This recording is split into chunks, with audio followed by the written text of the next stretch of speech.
জলের মন্দির দেখতে এসেছি। দেখো জলের মাঝখানে মন্দিরটা সুন্দর, রাত্রেবেলা আলোয় আলোময়।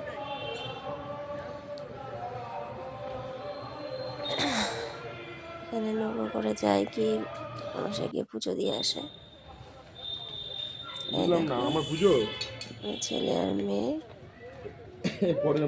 হরিণকে খাওয়াচ্ছে সবজি। ফেব্রুয়ারি মনে হয় সম্ভবত, ফেব্রুয়ারি 12 হবে। খাইয়ে দিল ছেলে। এখানে দেখো মাছকে খাবার দিয়েছে, রুটি। বড় বড় মাছ রয়েছে এই পুকুরটার মধ্যে। এসে খাচ্ছে। তো বন্ধুরা, ভিডিওটা কেমন লাগলো দেখে বলো, আমার পাশে থেকে।